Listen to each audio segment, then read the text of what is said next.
Good afternoon, members of the media. Good afternoon, colleagues. I was hoping for a yay. Thank you for that, Kiniwe, Rinilwe. But thank you very much for coming through this afternoon to this press briefing by the African National Congress, which will be addressed by our Secretary General, Comrade Fikile Mbalula, speaking to an important development that is going to be championed by the ANC, speaking to the review of our elections manifesto that we took to the people of South Africa in 2019, and the commitments that we made and how we aim to account on those commitments. Of course, the SG will also speak to other matters that are pertinent, and during the Q&A session, you would also have an opportunity to engage with the SG on other matters of national and geopolitical interest. So this afternoon we invite you to engage with us, and we welcome you. I'm also joined, and the SG is hosting a delegation of the leadership of the South African Student Congress, SASCO, legitimately established and confirmed as the duly elected leadership that represents progressive young people in higher education. And they are here, they will be introduced, and you would also have a chance to engage with them on matters that affect young people, the learning youth, and what the outlook is for the years ahead in building democracy in higher education. SASCO being known as a fighting force in tertiary education struggles. With that, I want to now hand over to the Secretary General, Comrade Fikile.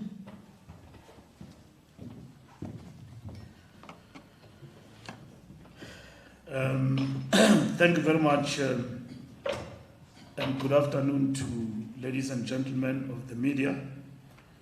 And thank you very much for attending this important announcement that we are making as the ANC today in relation to the Manifesto Review. I also want to greet the leadership of SASCO with us here today. As you will know that SASCO was faced with a number of challenges arising from the National Conference of SASCO. The National Executive Committee of the ANC have since taken a decision after thorough engagement with SASCO. We came to a conclusion that the legitimate structure of SASCO is the one that was elected at Lake Conference, and we could not announce that at the NEC press conference before we engaged with SASCO. So yesterday we concluded that process, where we met with SASCO leadership and we informed them of the ANC decision, and all leadership of SASCO, those who went to a different conference, have accepted the legitimacy of this leadership here, and they will work together going forward. And this is the leadership of SASCO that will introduce to the media, of which I think some of them you are well conversant, and you know some of the leadership of SASCO, from the president, SG, and all of them who are leading the student struggles in the different campuses. So as the ANC,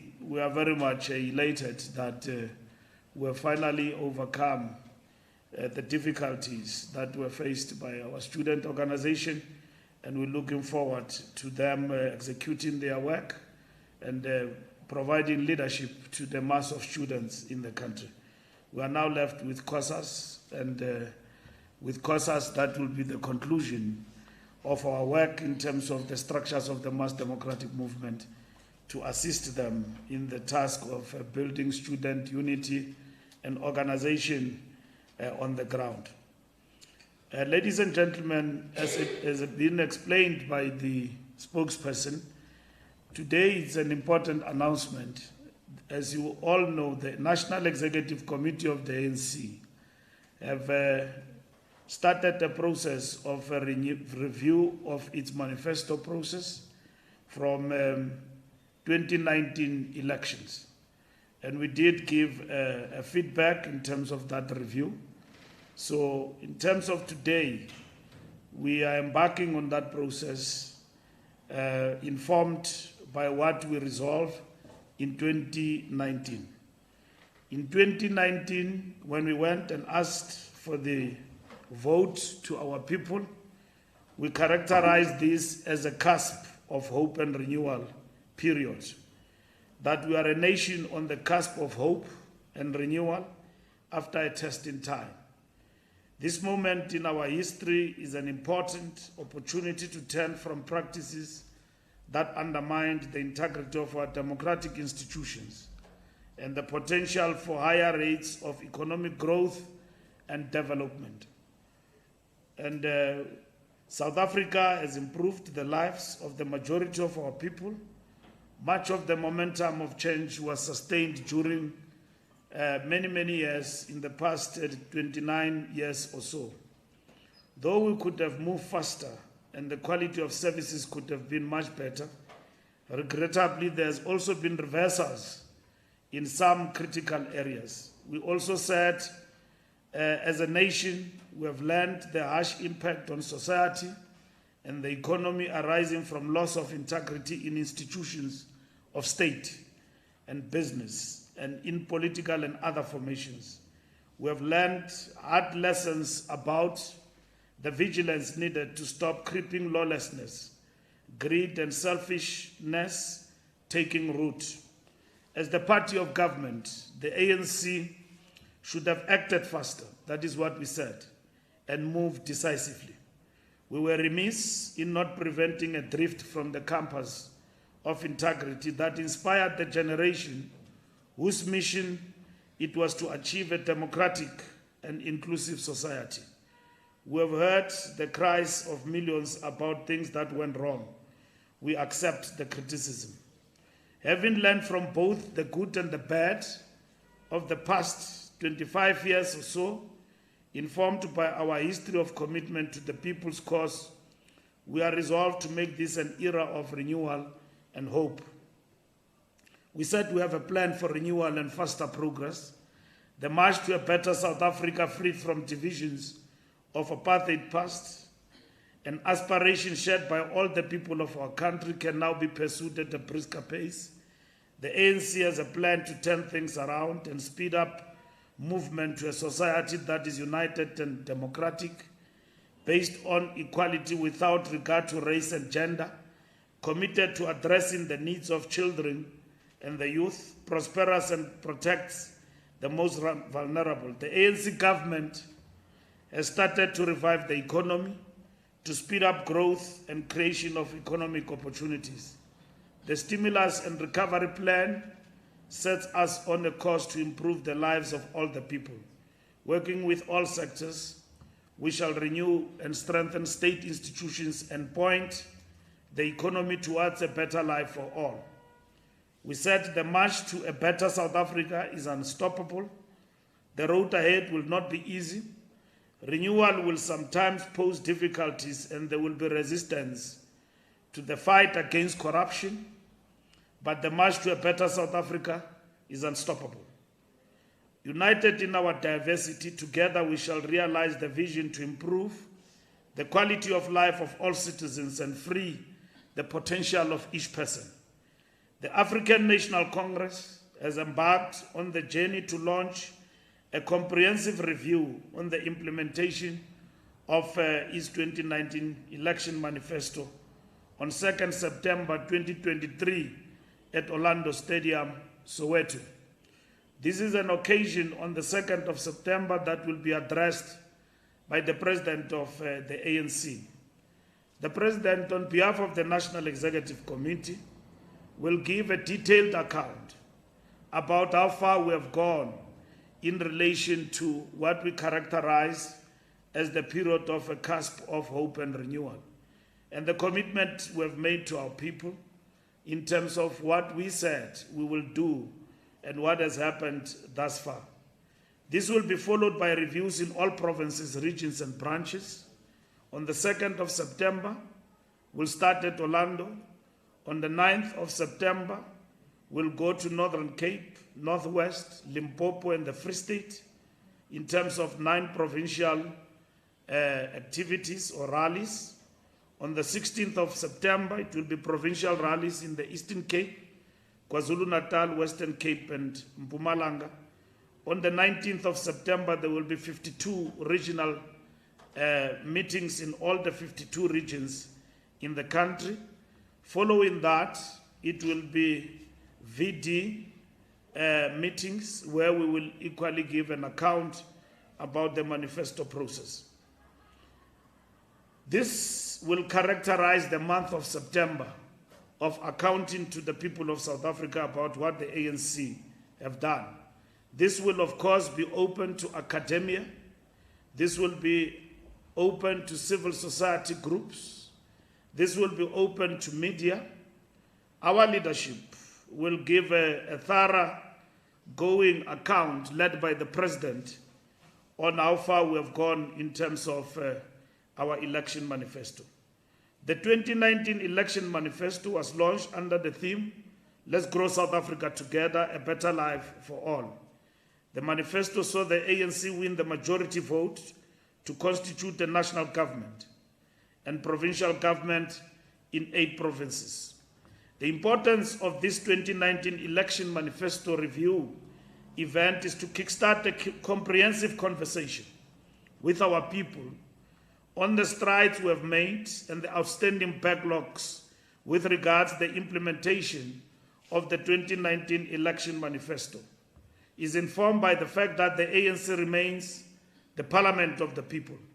It is a national occasion, the first of its kind for the National Executive Committee, led by the President, Cyril Ramaphosa, to take stock of the current term since the last elections in May 2019 and account to the people of South Africa who mandated the ANC to lead their government. The review process will therefore afford different sectors of society to engage the ANC on its actual performance concerning its commitments in its 2019 election manifesto. It is about the ANC subjecting itself in the spirit of frank, robust, and critical public scrutiny to review to what extent it implemented its national transformation agenda, as highlighted through the elections manifesto theme and the 7 priorities. This process is consistent with the organization's culture, which places a high premium on participatory democracy and self-criticism, as the ANC remains the true parliament of the people. With that, our election manifesto as a compact between the ANC and the electorate. As a governing party, it was thus translated into medium a strategic framework of government 2019 to 2024, focusing on 7 priority areas: an inclusive economy for all, social transformation, safer communities, capable and developmental government, a diverse and inclusive nation, fighting corruption and promoting integrity, a better Africa and the world. The manifesto review will account for the detailed commitments in each of these areas since 2019. The review account takes place in 30 years of democracy, the first decade of the African Union Agenda 2063, and the halfway mark towards the Sustainable Development Goals. The review will allow for national conversations with various constituencies on the achievements and challenges of our democracy and what needs to be done, sector by sector, community by community, towards the vision of a South Africa that belongs to all, that provides a better life for all. The ANC is confident that this process will enrich the content of the pledges it will make to the electorate for the 2024 national and provincial elections, with consideration of strides made, outstanding development backlogs, and generally new projections in terms of the current state of national, continental, and global development. The ANC embarks on this 2019 election manifesto informed by accelerating national transformation and ensuring that our body politic embodies the text and spirit of the Freedom Charter and our Constitution. We are not working towards 2024 for a coalition government. We are going to our people for an outright decisive majority. And we're very clear as the ANC that that decisive majority is not a given. It is something that the ANC itself must earn and must win the people on its side to get decisive majority. And we've had some of the assertions that distort our position to a certain extent based on the national dialogue on coalitions that was convened by the Deputy President. It is in line with our coalition perspective as the ANC that government has convened this national dialogue, which we welcomed and we participated fully, about the state of local government and hung municipalities. And there are very critical areas of consensus between political parties out of that dialogue that we need to consider going forward to arrest the deteriorating situation at the level of our municipalities to ensure stability, ethical leadership, good governance in the municipalities. As you would have seen that in some of these coalitions that we've got in local government, they have not served our people fully, and they've been reshuffled from time to time. Changes have been there, instability in local government. So there is a bouquet of consensus that come out of that coalition that point to a positive direction about what we must do in terms of bringing about stability in local government within the country.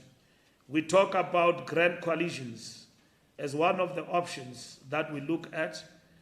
Coalitions is a product not of our liking, but a product of our democratic dispensation. And coalitions will give you friends and people you have to work with that you would not intend to work with. In the perspective we put across, we said that it is not the ideology and the political positioning in the country that determines sometimes who you work with.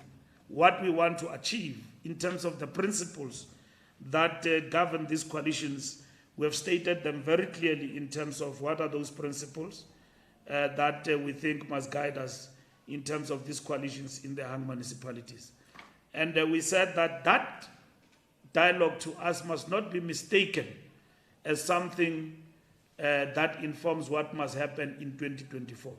2024 is an election that we will work as the ANC, as we do as an incumbent, for a decisive majority.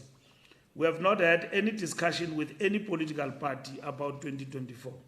That includes any party that you can mention in this country. And we have not had any discussions with anyone about what must actually happen in 2024. All the discussion we have had as the ANC is to mobilize, prepare ourselves for a decisive victory in 2024. And we know that is not a given. It's something that we are working on and winning our people on our side for a decisive victory. The ANC met with SASCO and recognized one structure as the legitimate representation of SASCO. Both groupings have accepted the outcomes and recognize the structure of SASCO that was elected in the National Conference last year. SG, right? Last year? Yes. Okay. Because the Ketwe now same year, so I need to be very clear. So SASCO now is led by President Velinhlanhla Simelane, who is Vezinhlanhla. Yeah, Vezinhlanhla, not Velinhlanhla. Yeah, Vezinhlanhla. But in Ziyafana lezo zinto ngesixhosa. This is the president of SASCO, which you know. And then the deputy president, Julia Mtsweni, the comrade on my far left, the Secretary General Richard Alungile Kamche with a white shirt, and the Deputy Secretary General Asive Dlanjwa is not with us here because of other commitments, and the Treasurer General Tabile Tamara Dlamini, and the National Organizer Zandi Maseko Chabalala, and additional members. We have concluded that as the ANC, we will only recognize this structure, and the NEC confirmed by the court at the Lake Congress. And it is also important that the process of bringing comrades together continues to be led by former SASCO leaders, convocants, ANC leadership, and other POA structures of the MDM. When preparing the next Congress, SASCO shall be assisted by the ANC to facilitate and organize a unitary and all-inclusive National Congress in the near future. It was recommended that the NEC elected at Boysen's Hotel will be dissolved, and accordingly comrades have been met and have accepted the outcome of the democratic process. And those comrades must also be thanked for their political discipline. Yesterday we met with all of them since we embarked on a rigorous process of engagement with SASCO and all the structures since we were elected last year. And that process is now concluded. And they too have now subjected themselves to a democratic process, and that they will work together going forward. From today, August, the recognized NEC of SASCO will officially form part of the PYA and run political programs together as equal partners. The renewal of SASCO is paramount, just as it is important to renew the ANC and restore the integrity of all structures. The fight for student rights and mobilization of students to support the progressive people's movement, the ANC requires a strong and united SASCO. SASCO does not only exist to support the ANC, it exists also to champion the interest of students in the different campuses. As you know, the biggest topic now is NSFAS and the interventions that have been made by government. It is upon SASCO to work with all other progressive formations to ensure that these matters are resolved and they champion the cause of the students. So we wish to announce that important development about our student ally, which is the South African Student Congress, and salute the maturity of the leadership of the students in the country by understanding that the important task at hand is to win the revolution rather than just petty squabbles. So we are very elated as the ANC with regard to this development, and thank you very much. Thank you very much, SG, for the statement. At this point, I'd like to then open it up for members, colleagues in the media who may have matters they wish to ventilate further with us. I am looking to my left, as always. So I will start here. I've got my sister next to Junior, and then I have newsroom after that, and then I will move to the right. Please go ahead.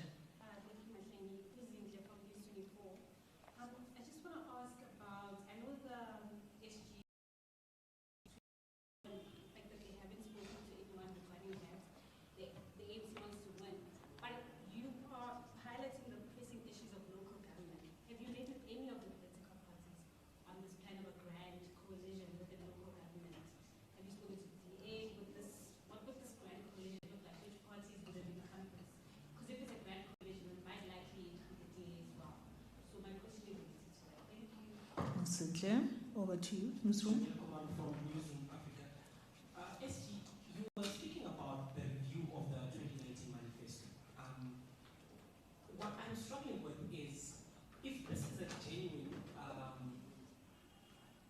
taking stock of what has been achieved and what has not been achieved, why then does it seem like there's censorship within the party when its own leaders speak out against some of the challenges that the party is facing? We saw the Youth League speaking out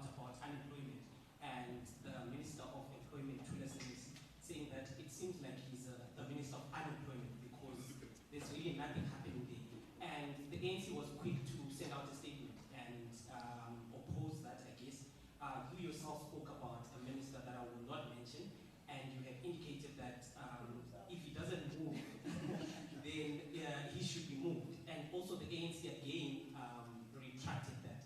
So is there any self-introspection, like genuine self-introspection, or this is just another campaign endeavor? Thank you.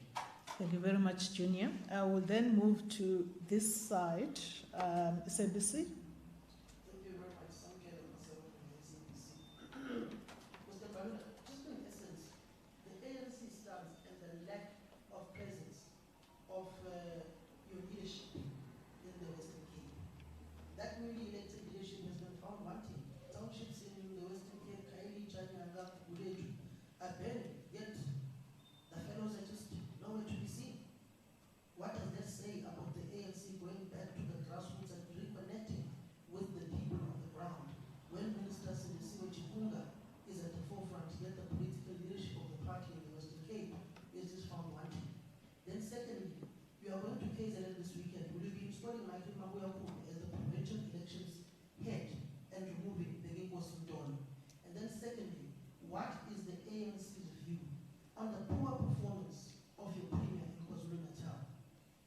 In many instances, the provincial executive government is heavily divided, fraught with divisions, and we are seeing less and less service delivery within that specific province. Thank you.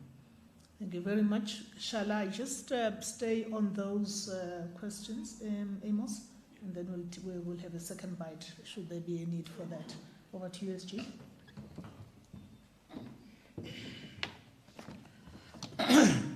Thank you very much for the questions.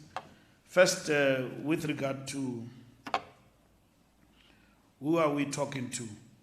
We're talking to everybody, and you saw at the dialogue were represented except in terms of parliament, who came to grandstand and claimed he was doing a walkout, which was a well-planned grandstanding. So those are the two parties that did not come. I mean, that were not represented there. So you heard what political parties had to say. You heard what we said in terms of local government. And none of those parties who were there talked about 2024.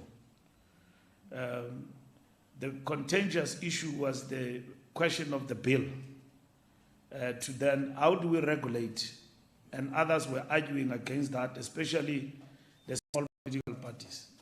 Of course, they've got fears that if such a bill were to come into place, because what we are saying is that the party that wins must be the one that lead the talks for constituting government, which is a reality. And then grand coalition means that you can talk to everybody for the sake of the people and respecting the outcome of the election. Grand coalition means that you are a majority, you are voted as the 3, 4, 5 parties, then form government. The current arrangement is political, where in which parties can gang up against the party that has won and decide who governs the city. Even the party with a smaller percentage will become the mayor. And then citizens ask questions. Why is so-and-so the mayor? He is a mayor because of the outcome of negotiations and the discussions. It's not regulated. So you ask a question, why is so-and-so a mayor in a particular metro and all of that? Why is the ANC not giving the mayor? We do have the capabilities, we've got experience to govern, but we did not win the majority. We would love to give a mayor for Johannesburg. We would love to allow the DA, as it has done in Pretoria, to give the mayor, because they've won Pretoria, but they have not won Port Elizabeth. Let us give the mayor, and not, unless we as the party, we say no, we are not ready, we think so, let us give over to EFF or so and so. So that's what these discussions involve. So a dialogue in itself, it's a process of engagement. And you sift out issues of disagreement. And at the same time, build a consensus for the sake of the country. At the end of the day, this country must be run. Potholes must be fixed. Budgets must be spent. People of Soweto want to know what their municipality does for them. The same as the people in Atteridgeville, where the ANC is out of power, rules with its allies and all of that. We will engage the DA where it fails to deliver in terms of the municipality, the same as we expect them to engage us where we are in power and we are not delivering with our coalitions. So that is what the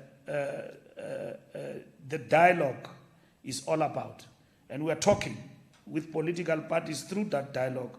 Now that we've got a declaration and a consensus on a whole range of issues, now we need to take those issues forward in the context of governance and those who are agreed. You must understand that legislation and everything that goes with it is not dependent on one single political party with 2%. It is first informed by its constitutionality. That's the most important thing. The second part is that there is a consensus among political parties to move. Now, you can't come with 2% and want to hold back a process that assists the forward momentum of the country. You can't.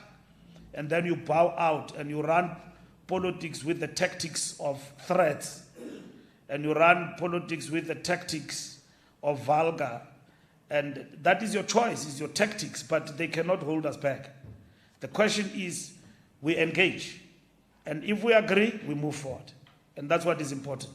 So the dialogue, as how we understand it among political parties, is to engage on these matters.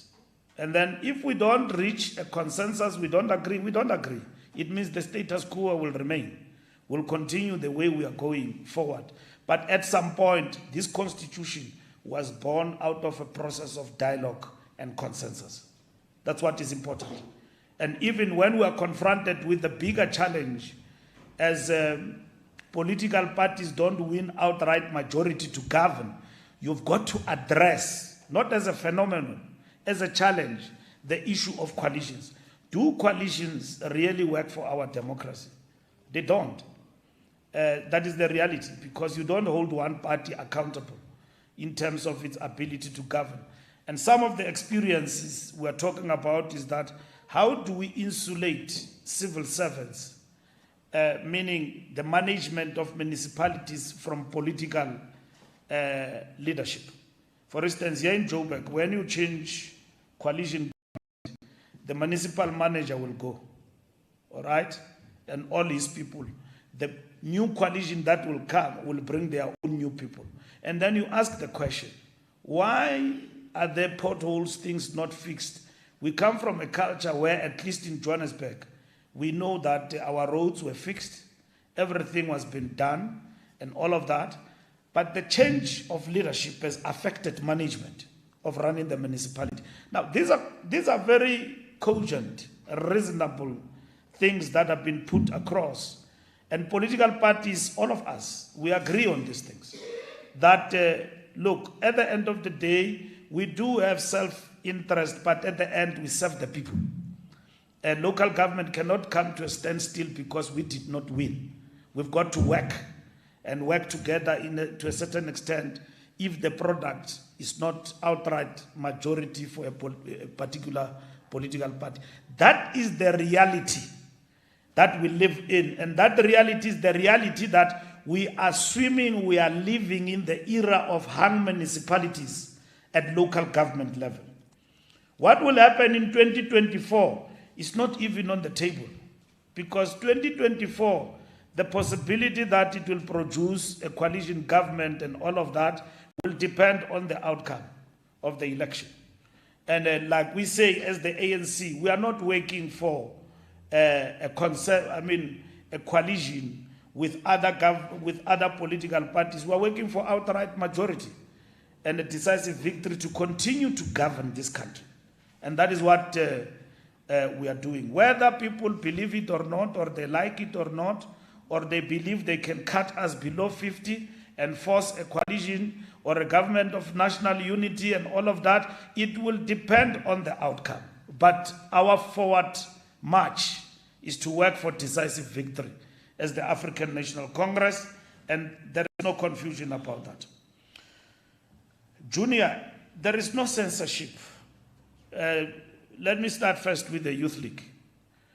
The Youth League says there is a problem of unemployment in the country, and the Minister of Unemployment is a problem, and therefore is a yellow communist. Now, if the Youth League says there is a problem of unemployment or SASCO, they must be able to back it up and engage that government, you are failing us on this issue. And they engage the ANC. Even if they say that in public, there's nothing wrong. But it's got nothing to do with my looks, either ideologically or otherwise. Whether I am fat or whatever, that's got nothing to do with politics. What is important is advance the argument. SASCO fight bigger battles in the campuses of NSFAS, and they make Comrade Blade to sweat. But they need to engage, but equally, they represent a constituency that is restless. They too are students. They are not people in the streets who are not students. When you talk about financial exclusion, when you talk about NSFAS, they are affected. They are leaders of students who themselves must lead student struggles. And that is what is important. So they are free to engage with that. And then we must respond to that as government and as a party. To a certain extent, even as a party, we can assist them. Where we believe that, no, but they've got a point. There is a problem fundamentally with regard to this and that. Remember, sometimes we as the ANC, we may not see things that young people see. But young people, their responsibility, apart from just being a necessary irritation, they've got a responsibility to also provide ideas. And ideas is not insults. It's about arguing in the revolution to say that in the struggle, comrades, you are selling out the revolution for the following reasons. We argued in 1990, not so long ago, about the strategic perspective that brought us to where we are now, transition and a negotiated political settlement. We were very restless. We didn't like it. We said our leaders are selling out, but we did not go to platform and say that this leadership we've got here, led by Oliver Tambo, because by that time, or Nelson Mandela is selling us out. The ANC leadership came to us and told us, not told us, they started to educate us about the strategic perspective. We also argued back why we believe the path of negotiations is not the right one. Peter Mugabe was our president. He was not just a sloganeer, not just agitating the youth party, agitated them also in terms of content, political content. So that's what we expect from our youth, but we don't expect them all the time to be on the right path. We've got to share with them our past experiences, but we can't suppress them because dissent is necessary. But all what we were raising as the ANC is that there's no need to attack a comrade personally. When I said Pravin, I didn't say personal things about him. I was attacking the content of government on the issue of logistics and freight and implementing the policy of the ANC, moving goods from road to rail. And that is what is important. You must understand. Don't misunderstand that as an attack on anybody. We don't believe that the Youth League is incorrect. That is why we said that it is a bit regrettable that you now go and say a comrade is yellow, a communist, and isolate him from the pack and attack him. Raise the issues that you think the department is not executing in the context of the policy of government. and of the ANC. The Youth League is led by the ANC, doesn't invent its own policy. If they go to meetings and they sit in meetings and they discuss in their meetings that for us to move faster, we need this intervention in terms of policy, they must come and sell it to the ANC. We just stopped others in Northwest who wanted to have a press conference and discuss who must be the premier. Yeah, the Youth League. Yeah, we stopped them because it is not business like before where you discuss ANC matters when you've got a platform to engage. If they've got issues about premiership and all of that, why do they call a press conference? They can come to the PwC, to the PEC, and argue. Why do you go to a press conference and say a deployed cadre of the ANC must be removed? More especially being insensitive because Comrade Bushi is ill. So I think Comrade Nono and the leadership and the Youth League, they found each other. This business of running an organization loosely with ill discipline and think that is militancy and being radical, it's incorrect. It doesn't mean that the Youth League president cannot attack. As long as he is defending the policy of the ANC and believe that that policy has been short-sighted, undermined or derailed by us, he's got a right to do that. He doesn't have to say that, name and shame individuals and leadership. Be political, be principled, and even come to the ANC and defend your political statement. I was called to order as the president of the Youth League because I said women are paraplegic. I never understood. And then I started to speak English and I said that is figurative speech. They said that figurative speech is wrong. You can't say when you talk to your mothers, you say to them that now I understood many years later that I was wrong. And Kgalema Motlanthe had to take me through that. The leadership of the ANC attacked me for that. They wanted me to be disciplined, to go to the DC. And then Motlanthe, as the SG, said, no, we must not doubt the bona fides of the president of the Youth League. We must educate him why it is wrong to say that. Today I'm older. I even matured on that statement before I became SG. I understood that I couldn't say that. That's not politics, that's gutter politics.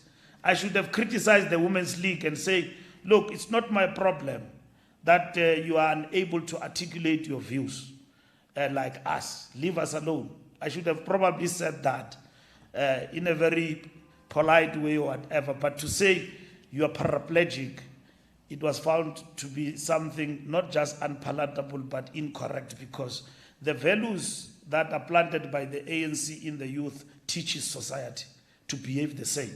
So it means young people will look at women in the same way and basically shout at them the way we do. But ANC has never stopped us from thinking. Never. Sometimes we are an irritation to the ANC. You say things that leadership doesn't, and leadership can sleep on the job, politically speaking. Can sleep on the job.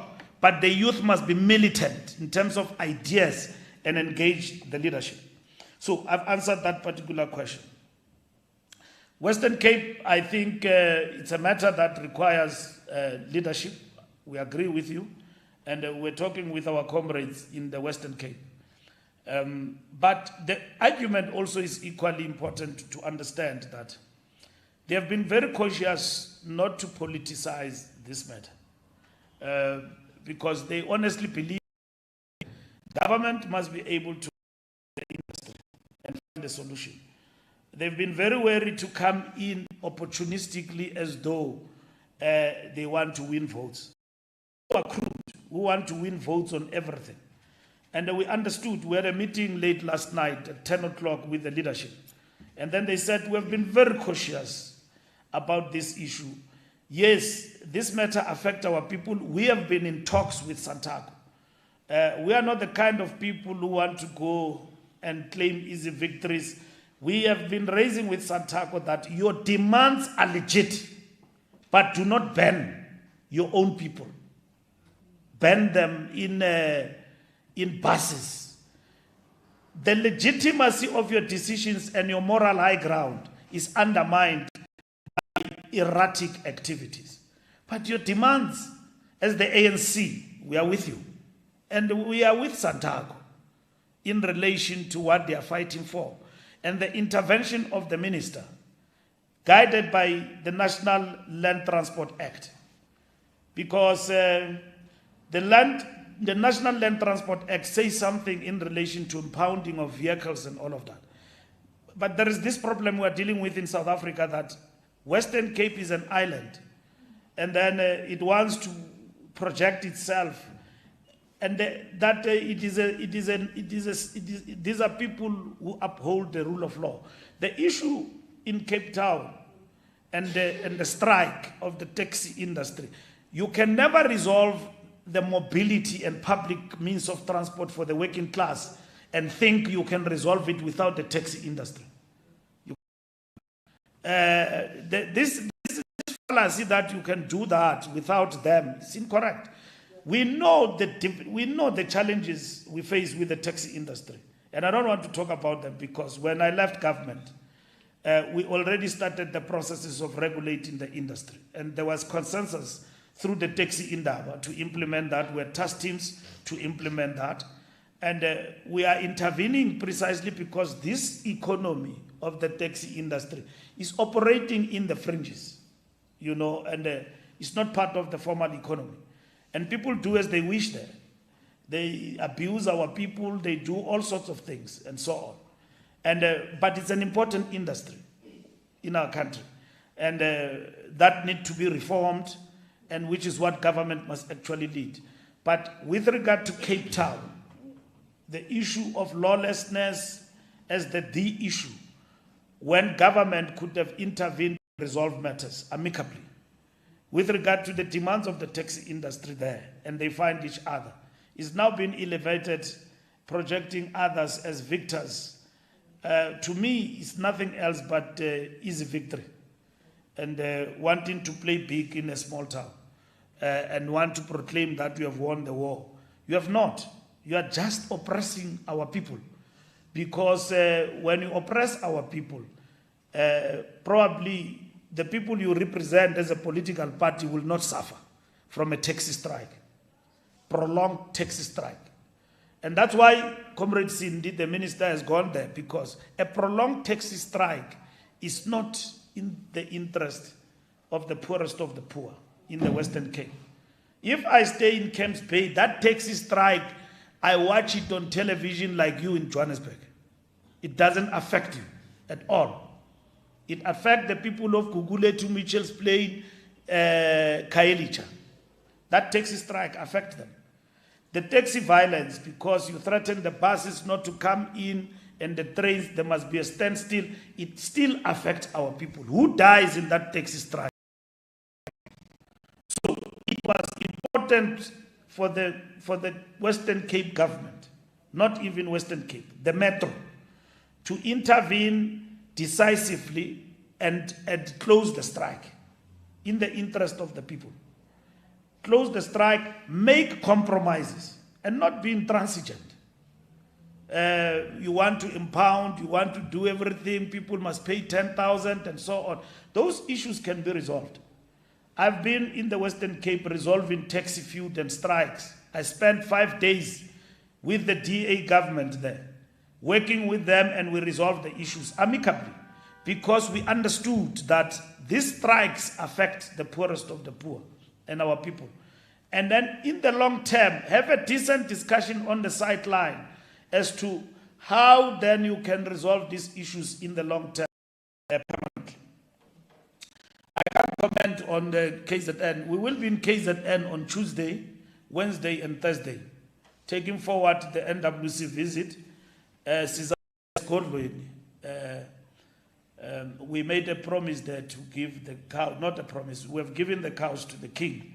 So we said we can't deliver them in a hotel, so we'll go as Godwin at the palace to deliver the cows.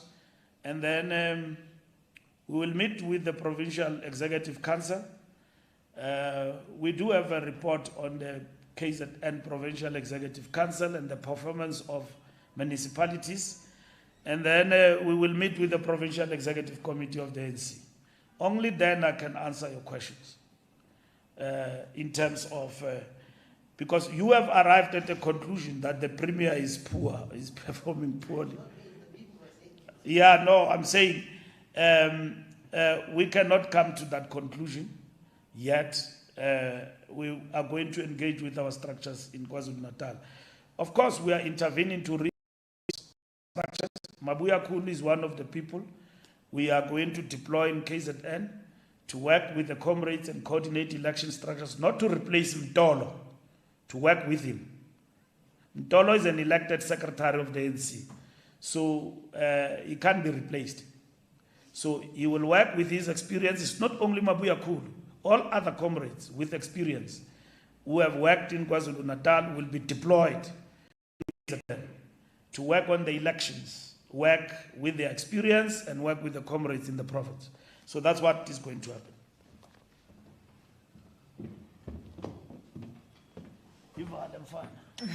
Thank you, SG. I just want to test if all your questions have been attended to. It would seem that members of the media don't have anything to say to students in higher education institutions and what the future holds for the mobilization of young people. But I do note that SABC.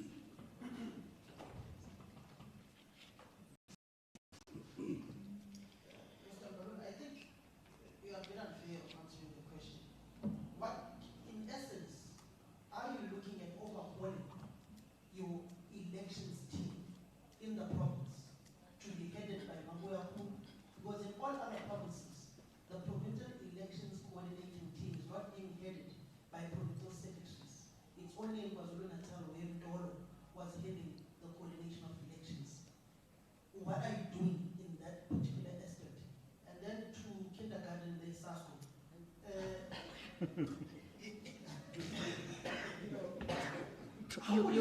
You are protected. How will you be able to run your affairs when you failed to convene a conference? I mean, the people you convened a conference with for you guys to be leading the youth league, do you not foresee that the Progressive Youth Alliance will further be in charges, that the graduates of SASCO are now leading the youth league and they left this one information in tatters? Thank you.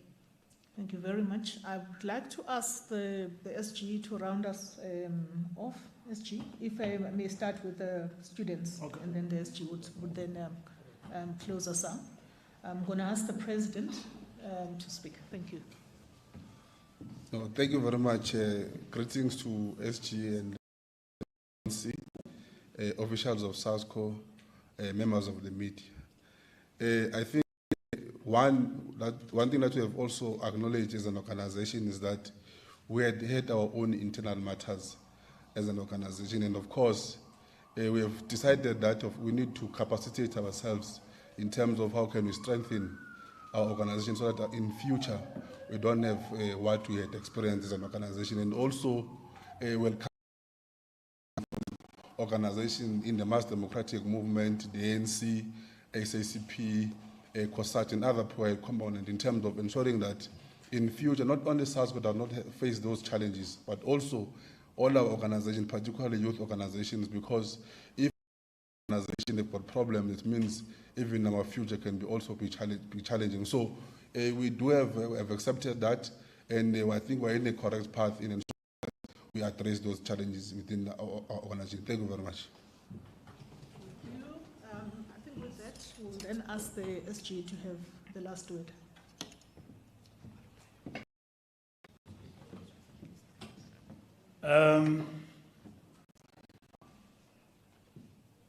We are going to deploy people for election purposes. It is not correct that elections, Mtolo is the only one. When he was in KZN as the provincial secretary, he was accounting to me. He was heading elections in KwaZulu-Natal. So they've kept that tradition going forward. Not that it cannot be tampered with. All our secretaries are going to focus on elections, including myself. we've got no other business either than to focus on elections and ensuring that government is held accountable and there is delivery. That's what is important. And if you look at how we have been working since Congress, we have been more vocal on delivery issues rather than inward looking. Because people believe that the secretary at Luthuli House, his business is to talk about branches and not look at government. And it's the first time now that we have looked at government in terms of how far we've gone. We've got a full account of what government has done, what is remaining, and now we are going to the public to account. That program is driven by the ANC. It has never happened. Part of that process include ministers being held accountable in the different clusters. We are going to engage with them, and then at the same time reporting to the NEC to say, in this cluster, in terms of crime and this and that, we are not just happy, but we believe that we've got to move in terms of the following. For instance, when we talk about changes, DSO, in terms of crime fighting and all of that, Scorpions, it might not be the same name, but how far have we gone with regard to that? Because we said we need to check up these things. So these are the things that we're looking at from the point of Luthuli House. Luthuli House is the center. It doesn't run government. We don't micromanage government. We monitor government. Constitution of the ANC says that the ANC will hold its deployees accountable and then monitor them, that they are doing the right thing. Because we can sit here and ignore everything and not do anything about it. And then we think that we are on track, and whereas the case is not, whereas it is not the case. So what I'm saying is that Mabuya Kulu can be the head of elections or be part of the elections. It doesn't depend on the fact that the secretary of the province had the elections and therefore must be replaced and so on. No, there's no such tradition. So anyone can be there, and Mtolo is there. He's heading the elections team. Mabuya Kulu will be brought in to reinforce and work with the elect. We don't want confusion, where we start to bring up issues and people think we want to bring people in a back door. When we don't, how will we win an election if you don't have trust in your leadership? I can't go in Northwest and jump no and start working with, I don't know, with Matleng in Northwest and ignore elected leadership. How do you think you can win leadership? What is important for us is to unite comrades, unite ANC people. That's what is important, without undermining those who are elected, and then cast aspersions on them, and then give them names and all of that. Those who have lost, they must understand, they must subject themselves to the discipline of the party. Their turn will come if the membership is still having appetite for their leadership. They will come back. And if they work with discipline within the structures, they will come back. And the most important thing now, as the ANC, which we understand, is that let's leave the side and focus on the real issues. Comrade Mabuya Kulu would have been something in government if he did not have a case. And we need to thank him that he did not have to be told. He then decided, painful as it was, to go step aside. Unfortunately, when he comes back, hey, there are many things that have passed. Conferences have passed. Maybe he could have been an NEC member. I can't imagine what that comrade have gone through. But I emulate his example, that indeed he's a disciplined comrade. He did not go to court with vavavoms and all of that. He just went there, stood there, fought his thing, and then left with his jacket intact. He has lost everything, but his integrity is intact because he did not make he's a cadre of the ANC. He's very resourceful. He's well experienced. Where he is underutilized.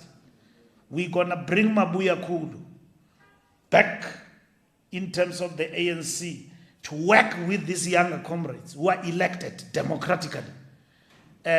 Not with a view that you want to topple them.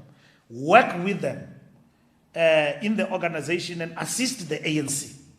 And I think that's what we'll do. Not only Mabuya Kulu, we will bring a lot of comrades there in KZN and even outside, even ourselves. We will work with the comrades in KZN to ensure that we support the leadership in KZN in the difficult task of the elections, like everywhere else in the country. These elections are not going to be easy in any way. Thank you.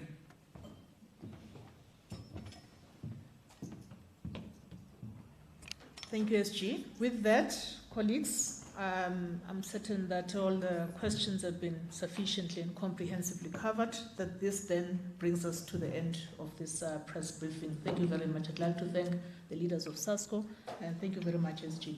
And thank you, members of the media.